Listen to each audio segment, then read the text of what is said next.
Hola, espero estén muy bien. El día de hoy vamos a hablar sobre funciones cerebrales superiores. Para comenzar, diremos que las funciones cerebrales superiores que vamos a trabajar en esta charla, en realidad hay algunas que son superiores desde un punto de vista evolutivo, ¿sí? Como el lenguaje, que en realidad nos diferencian de otros animales justamente menos evolucionados, ¿sí? Sin embargo, algunas de estas funciones superiores, o consideradas funciones superiores, incluyen algunas respuestas, ¿sí?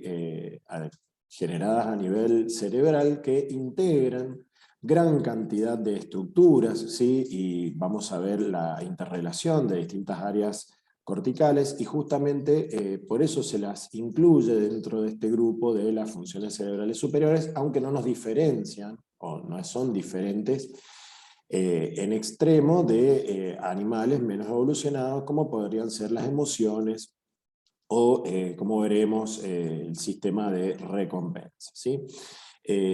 Esto es como para hacer un comentario breve, porque dependiendo de la bibliografía, algunas funciones dentro de esto que se denominan funciones cerebrales superiores están dentro o no. Por ejemplo, sueño-vigilia, que lo hemos trabajado en otra charla, está dentro de mucha bibliografía incluida dentro de estas funciones superiores, y no quería dejar de nombrarlo porque si quieren profundizar sobre ese tema, deben ir en búsqueda de la otra charla, ¿sí?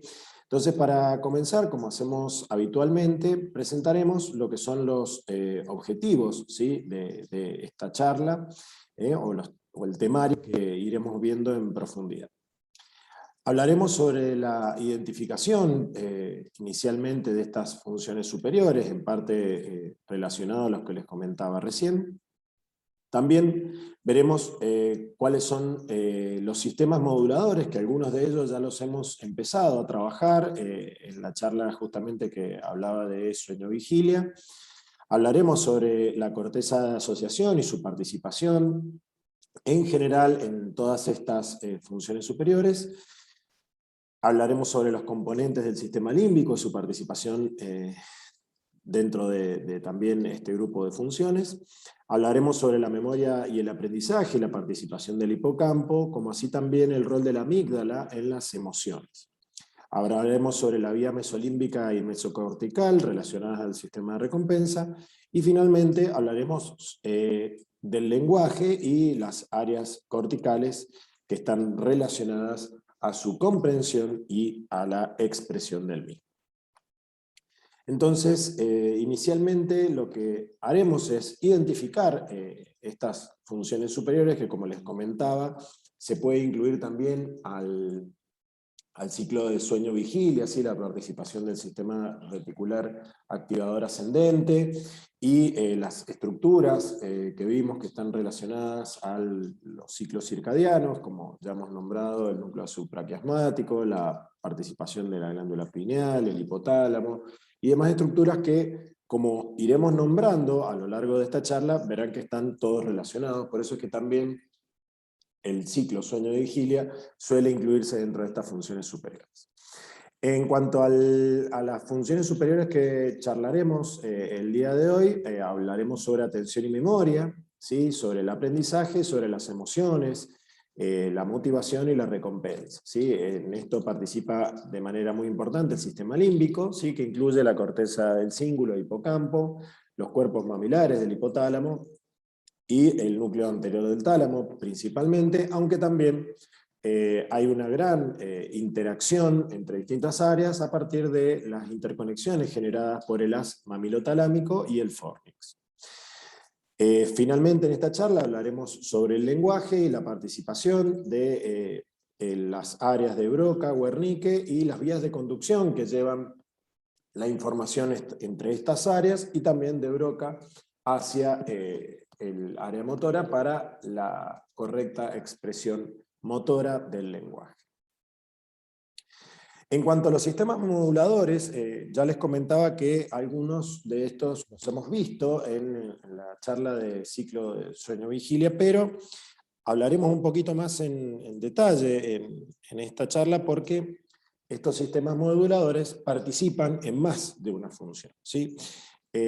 Particularmente el sistema noradrenérgico, ¿sí? Donde el principal neurotransmisor es la noradrenalina, involucra la participación del locus coeruleus, ¿sí? Que está situado bilateralmente en el tronco del encéfalo. Cada locus coeruleus envía o realiza unas 250.000 interacciones o conexiones con neuronas de la corteza cerebral, el tálamo, el hipotálamo, el bulbo olfatorio, el cerebelo, el mesencéfalo y la médula espinal. Y este sistema regula el ciclo de sueño-vigilia, como ya comentamos anteriormente, pero también participa en la atención, la memoria, el aprendizaje, sensaciones de dolor, de ansiedad, el humor y el metabolismo cerebral, ¿sí? Entonces es muy importante este sistema porque además, como está relacionado justamente al sistema nervioso autónomo, sistema nervioso simpático, se activa cuando surgen estímulos inesperados del medio ambiente y ya vimos que en la charla de sueño que este sistema se encuentra en reposo durante el sueño, ¿sí? Y se activa ante estímulos que provocan justamente el despertar. Otros sistemas moduladores importantes que veremos ahora son el sistema serotoninérgico y el dopaminérgico, ¿sí? Para el sistema serotoninérgico, obviamente el neurotransmisor es la serotonina, ¿sí? El principal núcleo involucrado es el núcleo o los núcleos del RAFE, ¿sí? Que se encuentran en ambos lados de la línea media también del tronco encéfalo. Los axones de estos núcleos se proyectan de forma difusa a todo el sistema nervioso central, ¿sí? Y entonces aquí es importante que tanto los núcleos del RAFE como el locus coeruleus participan como parte del SARA, ¿sí? Del sistema reticular activador ascendente, pero además también participa en el control de los estados emocionales, ¿sí?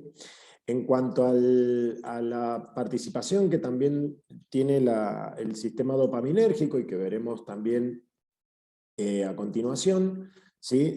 Más adelante, hay dos núcleos, ¿sí? Que sintetizan dopamina como neurotransmisor, que son la sustancia negra y el área tegmental ventral, ¿sí? La sustancia negra proyecta sobre el estriado y facilita la iniciación de los movimientos voluntarios, ya lo vimos en la charla de ganglios de la base.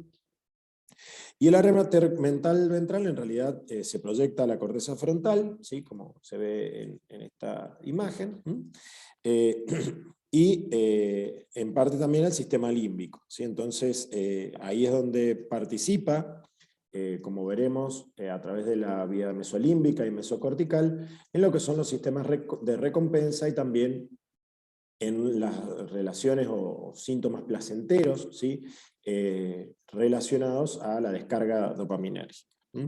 Es importante esto porque hay algunas enfermedades psiquiátricas, como la esquizofrenia, donde se afecta justamente la participación de estos núcleos y de estas vías, y además también porque drogas adictivas como cocaína, anfetaminas, alcohol, nicotina y opiáceos aumentan la transmisión dopaminérgica a través de distintas interacciones con distintos núcleos que vamos a ver más adelante, y justamente es donde se provoca la estimulación del sistema de recompensa y por tanto el inicio de lo que es el consumo de sustancias de abuso. Por último vamos a nombrar brevemente el sistema colinérgico porque también ya lo comentamos en el ciclo de vigilia y sueño. Para el sistema modulador colinérgico tenemos dos sistemas, uno constituido por el complejo basal, formado por los núcleos basal y los núcleos septales, que proyectan al hipocampo y a toda la neocorteza, ¿sí? Y también tenemos el complejo ponton mesencéfalo tegmental, ¿sí? Que se proyecta al tálamo dorsal, y que también proyecta algunas regiones del cerebro anterior. Tiene la función, entonces, como habíamos dicho, de regular la excitabilidad general durante los ciclos de sueño-vigilia, pero también interviene en fenómenos de memoria y aprendizaje, por lo cual son muy importantes la participación de este sistema colinérgico en las funciones superiores que vamos a trabajar hoy. Entonces, como ven, estos sistemas moduladores, ¿sí? De núcleos que se encuentran todos por debajo, podríamos decir, de la corteza cerebral, tienen gran interacción con áreas corticales extensas y por ello participan en gran cantidad de estas funciones superiores. Y es importante tener el conocimiento de ellos porque gran número de psicofármacos en realidad trabajan justamente ajustando la liberación en más o en menos de estos neurotransmisores para controlar distintas funciones cerebrales. En cuanto a las cortezas de asociación, ya hemos visto lo que es principalmente la función de la corteza motora y la corteza sensitiva, pero hay otras áreas, ¿sí? Que tienen gran participación e interrelación con estas últimas, ¿sí?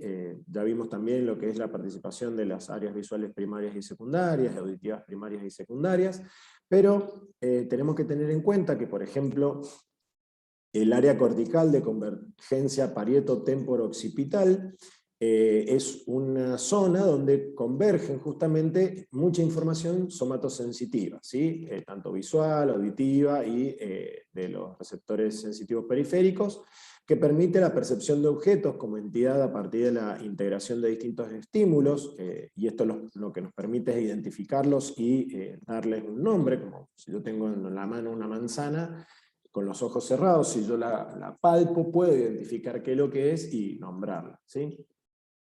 Permite el análisis de coordenadas espaciales del cuerpo, también permite la comprensión del lenguaje, porque aquí tenemos ubicada el área de Wernicke, ¿sí?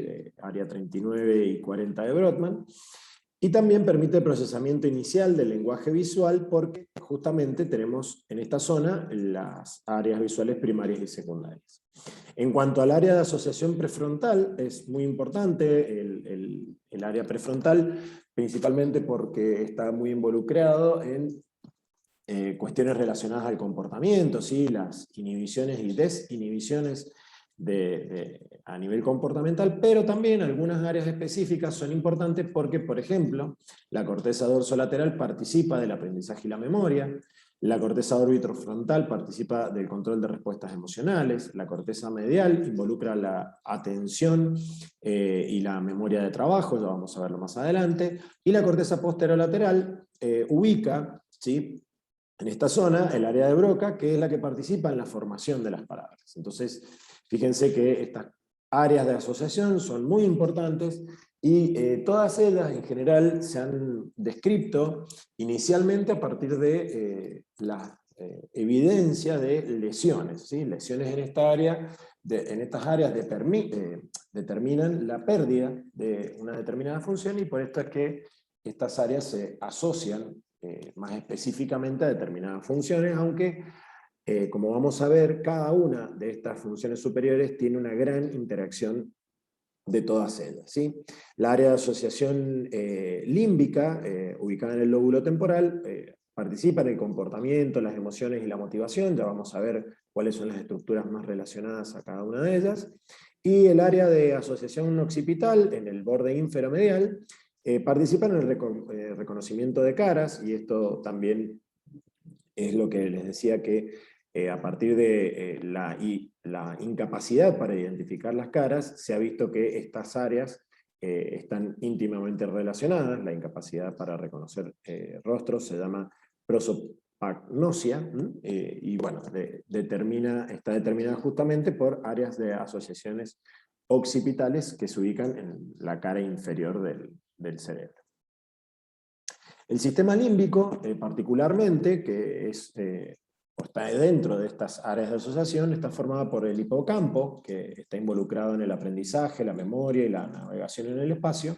La amígdala participa principalmente en las reacciones emocionales, ¿sí? En respuestas como puede ser el miedo. La corteza prefrontal, ¿sí?, del sistema mesolímbico y mesocortical, y de los ganglios basales del núcleo accumbens y del pálido ventral, participan en la atención y la recompensa. Y como vimos recién, por eso está más clarita la letra, las áreas corticales asociativas no están dentro del sistema límbico, pero por la gran interacción que tienen con este sistema, tienen una elevada participación.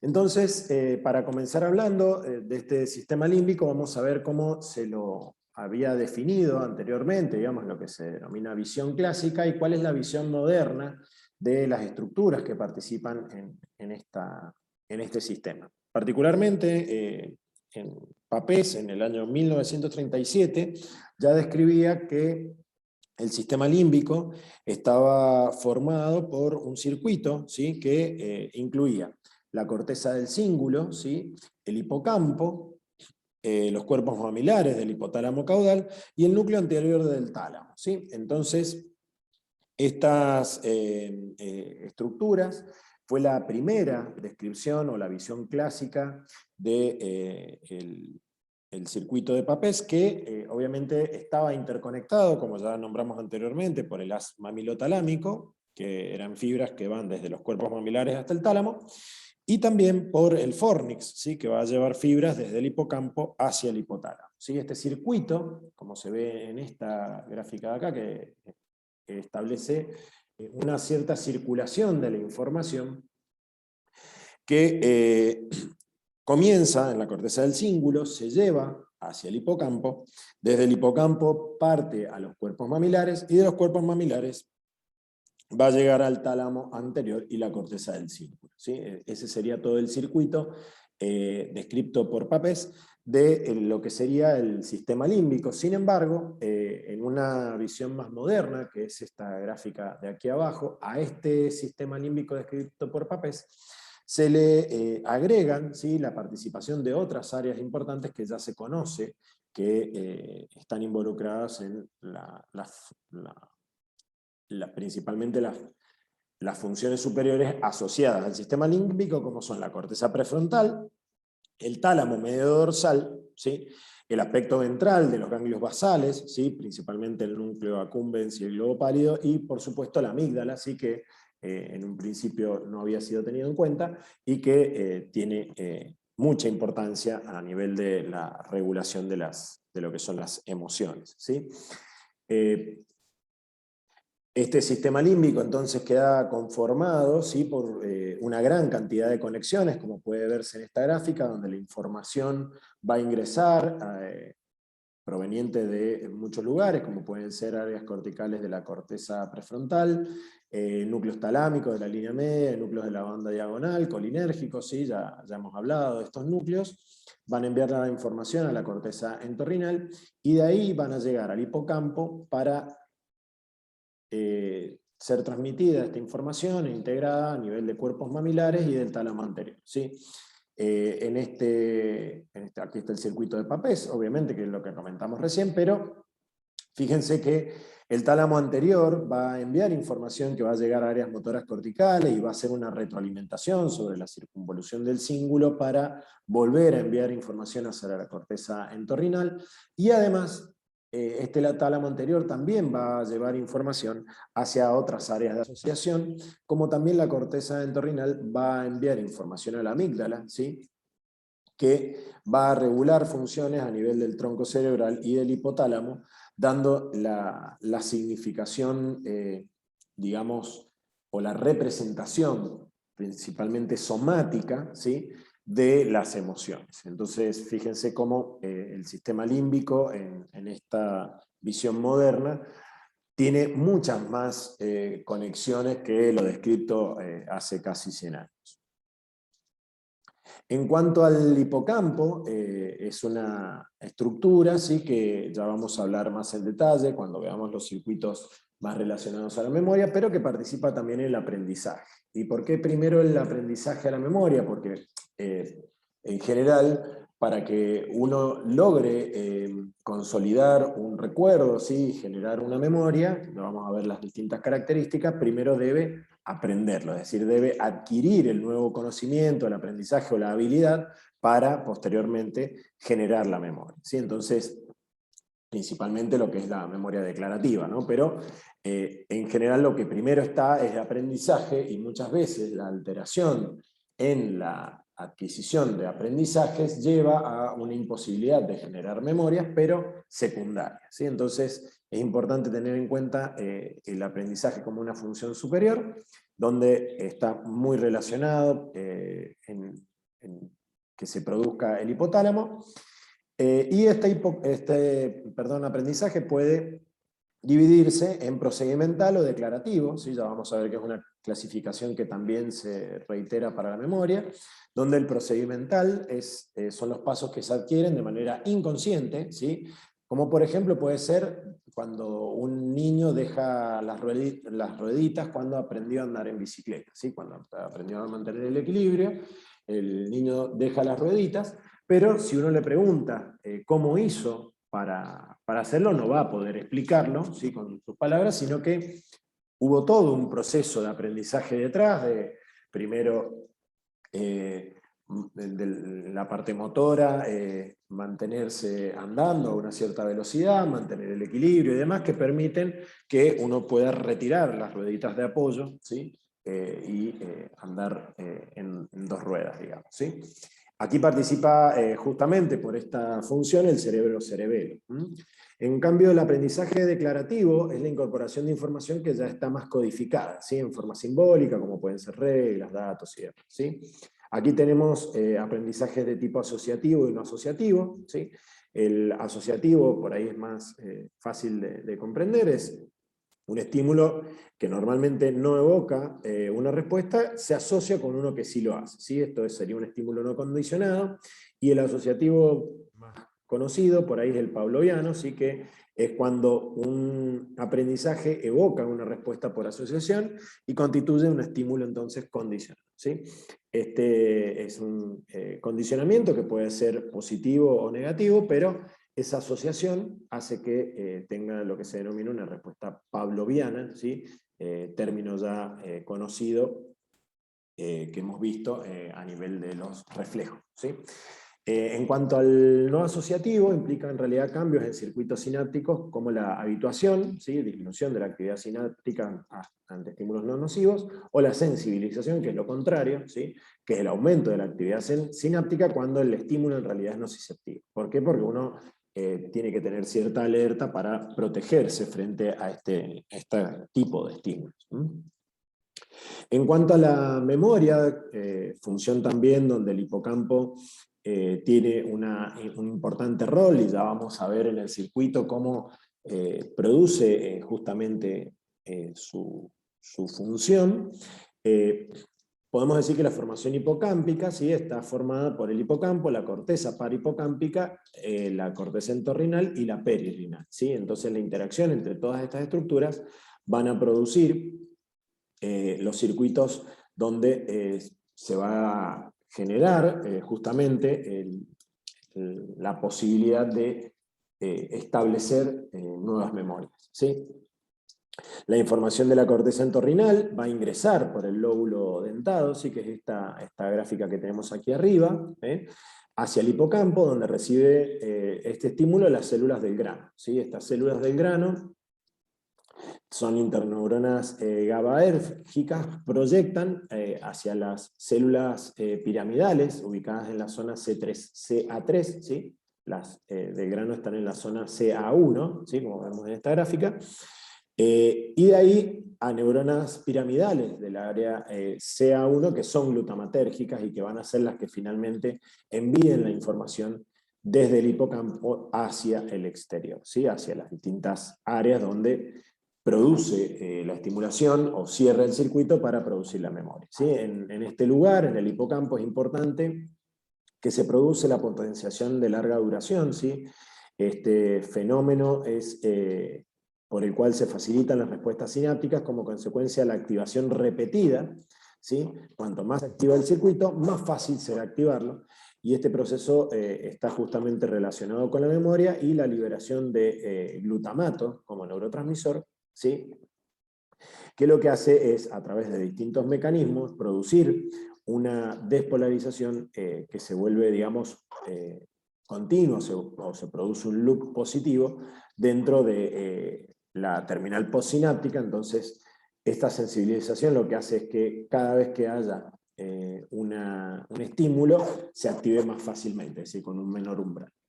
Entonces, es importante esto para justamente la consolidación de los recuerdos y la memoria.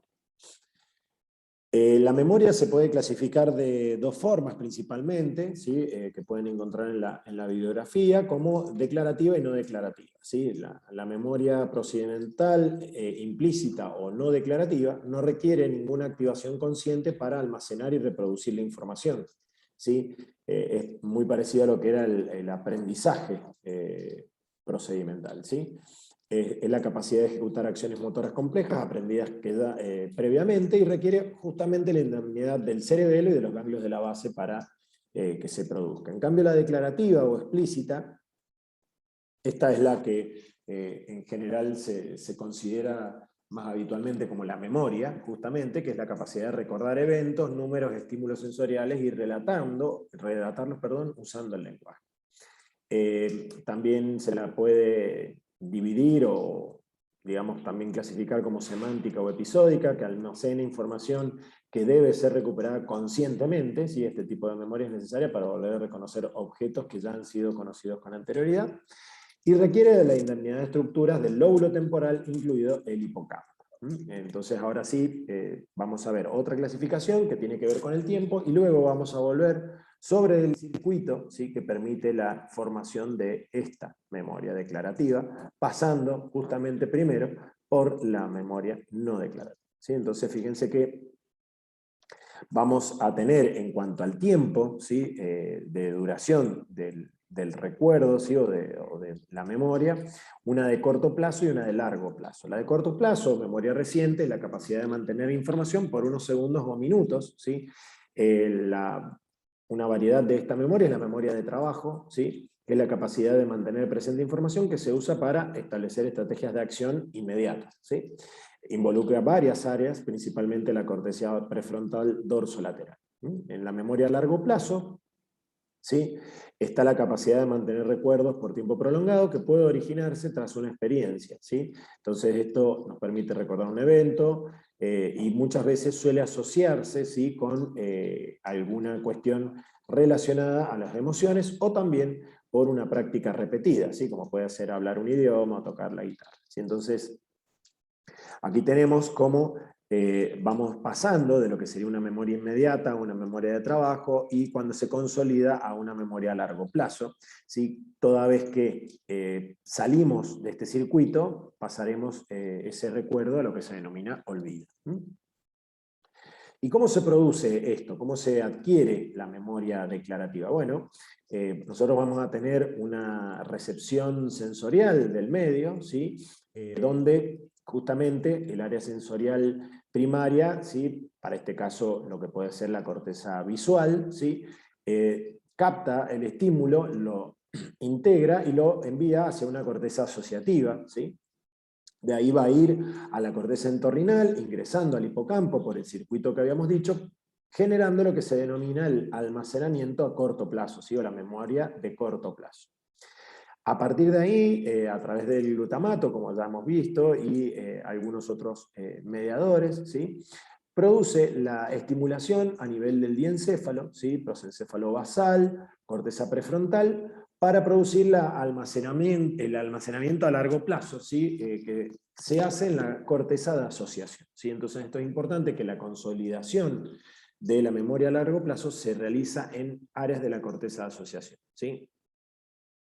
Y esto es importante porque hay algunas particularidades, como por ejemplo puede ser que una persona que tenga algún problema en la consolidación, ¿sí? o en el hipocampo, ¿sí? Va a tener una amnesia anterógrada, ¿sí? Donde va a perder la capacidad de generar el paso de una memoria de corto plazo a una memoria de largo plazo. En cambio, una persona con una amnesia retrógrada tiene la incapacidad de evocar recuerdos que tienen que ser traídos desde la memoria de largo plazo. ¿Sí? Entonces, aquí estaríamos hablando de amnesia anterógrada o retrógrada cuando tengamos un problema a nivel de hipocampo, o más generalizado, como puede ser un problema a nivel de las cortezas de asociación. En cambio, en la memoria procedimental es importante saber que hay alguna diferencia, porque en situaciones donde se ha visto problemas a nivel hipocámpico o en las cortezas de asociación, muchas veces no hay dificultades en la ejecución de algún procedimiento ya conocido, como podría ser, no sé, prenderse una camisa, ¿sí? Y esto es porque hay otros circuitos, ¿sí?, que involucran los ganglios de la base y el cerebro, que participan en la memoria procedimental y que lo independizan de este circuito que hemos visto anteriormente. Entonces, es importante conocer las estructuras que participan tanto en la memoria declarativa como la no declarativa, ¿sí? Y lo que permite también que el almacenamiento de la memoria de corto plazo, ¿sí?, genere una consolidación del recuerdo y por tanto la consolidación o almacenamiento a largo plazo. En cuanto a la amígdala, ya habíamos comentado que estaba relacionada a las emociones, principalmente al miedo, ¿sí? Y esto se ha visto porque en pacientes que tienen una lesión a nivel de la amígdala son personas que no tienen miedo, ¿sí? Entonces esta amígdala es parte del lóbulo temporal y es el único componente del sistema límbico relacionado justamente a las emociones, ¿sí? La amígdala basolateral son núcleos que envían conexiones excitatorias a otras áreas límbicas y a la amígdala central, que es de donde van a partir en realidad las referencias, ¿sí?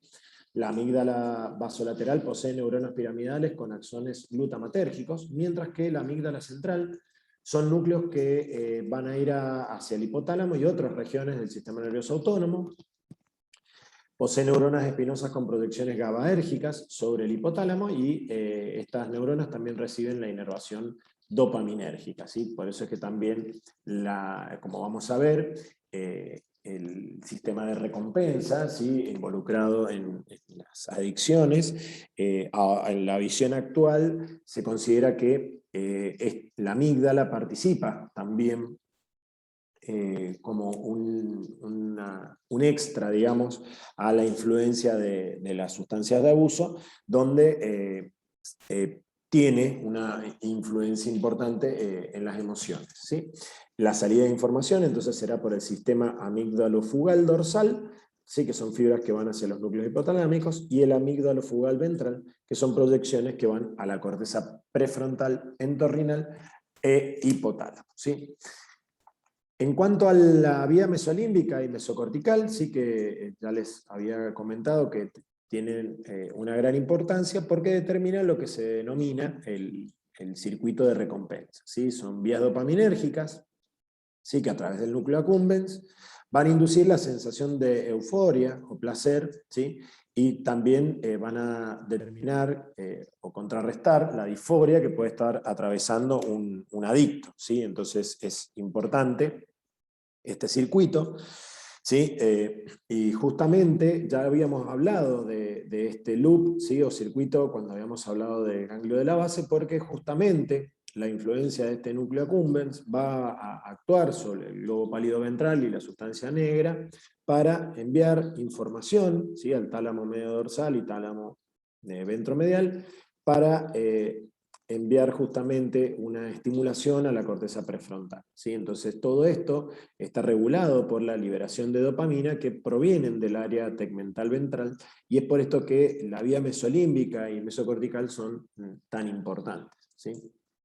Fíjense que el núcleo accumbens va a recibir estímulos que provienen justamente del hipocampo y la amígdala basolateral, y ahí está la influencia que yo les comentaba recién, de la nueva visión que hay sobre la influencia de las sustancias de abuso a nivel cortical. Y justamente cuando hablamos de sustancias de abuso, lo que tenemos que tener en cuenta es que justamente este circuito de recompensa, ¿sí?, se ve afectado o influenciado de diferentes maneras por sustancias de abuso, ¿sí? La visión antigua hablaba únicamente de que las drogas participaban en generar efectos positivos o negativos, ¿sí?, o síntomas de abstinencia sobre este sistema únicamente, ¿sí? Entonces iban a generar euforia, distensión, omnipotencia, que tenían su contrapartida cuando no estaba presente la situación de consumo y la influencia de las drogas sobre este sistema, y eso determinaba el efecto opuesto, es decir, depresión, miedo y nervios, ¿sí? Que son los síntomas característicos de la abstinencia. Obviamente que el consumo de drogas tiene una tolerancia, ¿sí? Que va haciendo que sean necesarias más altas dosis de las sustancias para justamente producir el efecto buscado. Ese efecto está determinado principalmente por la influencia, como se puede ver aquí en el detalle de esta gráfica, donde la nicotina del cigarrillo estimula receptores nicotínicos de las neuronas dopaminérgicas del área tegmental ventral, ¿sí? Del gráfico, si recuerdan anteriormente, y normalmente están estimulados por acetilcolina de los núcleos del pedúnculo pontino. Los opioides, por su lado, estimulan receptores Mu, ¿sí? Los cuales tienen que ver con el área también tegmental ventral y el núcleo accumbens, ¿sí? El THC, ¿sí? También actúa sobre receptores CB1 de interneuronas que proyectan sobre el accumbens y el área tegmental ventral, ¿sí? Todo esto entonces lo que hace es potenciar la liberación de dopamina por el sistema mesolímbico y mesocortical, y eso es lo que genera en realidad el estímulo de recompensa que sienten o tienen los pacientes que consumen sustancias de abuso, ¿sí? En la nueva visión, aportada por Volkow y colaboradores, se suman otras estructuras, ¿sí? Que normalmente participan del sistema límbico, ¿sí? Como no únicamente el sistema mesolímbico de recompensa, sino también la importancia de la amígdala, ¿sí? Que va a participar de la motivación, el estado interno, las decisiones, el hipocampo, ¿sí? Con la memoria de asociación y demás, y que en una persona normal, ¿sí? Hay una resolución de conflicto permitida por lo que es la corteza prefrontal, ¿sí? En cambio, lo que ocurre en una situación de adicción a una sustancia que trabaja sobre justamente el sistema de recompensa, generan conductas que son mucho más complejas que únicamente el estímulo positivo, ¿sí? Entonces, estas conductas adictivas participan de la activación justamente del sistema de recompensa, pero también de la amígdala y el hipocampo, ¿sí? Donde va a haber una conformación de toda una conducta adictiva justamente, ¿sí? Donde va a participar la corteza también subcallosa y orbitofrontal, determinando las características que tienen estos pacientes en la motivación y en cuanto a la voluntad, y también al control, ¿sí? Generado por la corteza prefrontal y la sobreconvolución anterior, que es lo que justamente se pierde en una persona adicta, ¿sí? Entonces se produce un circuito donde hay una retroalimentación, ya sea positiva o negativa, dependiendo si la persona está en consumo o en abstinencia, donde participan justamente entonces otras estructuras aparte del sistema de recompensa del hipocampo, que involucra la amígdala, ¿sí? Y también todas las vías mesolímbica y mesocorticales. En cuanto al lenguaje, vamos a hablar ahora, muy brevemente para finalizar, para dar principalmente la importancia a las áreas, ¿sí? Y a las vías de conexión. Ya conocemos, porque las hemos estado charlando, tanto en las charlas del sistema motor, ¿sí? La participación de Broca en la formación de las palabras, como el área de Wernicke que hemos visto hoy, que participa en la comprensión del lenguaje y la inteligencia. Estas áreas están interconectadas, ¿sí? Ya vamos a hablar un poco de cómo es el circuito, pero sí podemos decir, así a grandes rasgos, que nosotros tenemos dos maneras, al menos, de interactuar con otras personas a través del lenguaje, ¿sí? Y eso puede ser lenguaje escrito o lenguaje hablado, ¿sí? Si es lenguaje hablado, la información llegará a través del área auditiva primaria, irá esta información hasta el área de Wernicke y a partir de ahí la información a través del fascículo arqueado llegará hasta el área de Broca para enviar la información hacia la corteza motora y producir el patrón motor que permita la articulación de la palabra. Si uno se encuentra haciendo lectura, ¿sí? Por ejemplo, el área visual primaria será quien recibirá primero el estímulo, pasará por el área visual secundaria hasta el área de Wernicke, a partir de ahí irá también por el fascículo arqueado hacia el área de Broca para llegar a la corteza motora. Entonces, estos circuitos, ¿sí? Que en general han sido descritos desde hace mucho tiempo por digamos, la afectación de estas áreas, impedía justamente la ejecución o el hablar o entender el lenguaje, ¿sí? Esa situación se la denomina afasia, ¿sí? Y vamos a ver a qué se debe cada una de ellas. Aquí tenemos todo el circuito completo, ¿sí? Donde la palabra oral o escrita va a llegar a través de la corteza auditiva o visual y va a ser integrada en el área de Wernicke, ¿sí? A partir de la participación justamente del fascículo arcuato, la información va a ir hasta el área de Broca, ¿sí?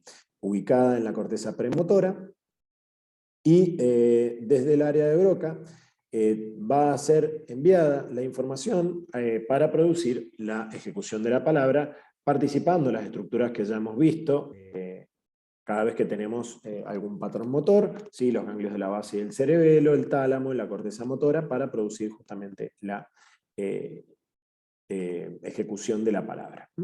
Justamente entonces, cuando se afecta cualquiera de estas situaciones, ¿sí? Como podría ser la afectación del área de Wernicke o la de Broca, vamos a tener situaciones de afasia, ¿sí? Si ocurre un daño en el área de Wernicke, la persona es incapaz de comprender cualquier información hablada o visual, ¿sí? Estamos hablando de esta situación, donde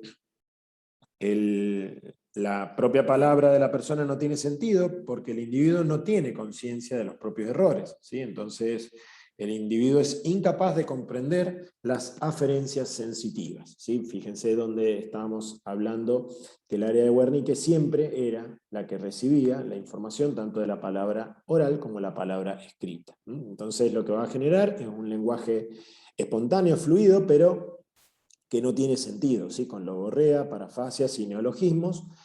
La repetición está con alteraciones y tiene una comprensión y selección de palabras limitada para comunicarse con otra persona.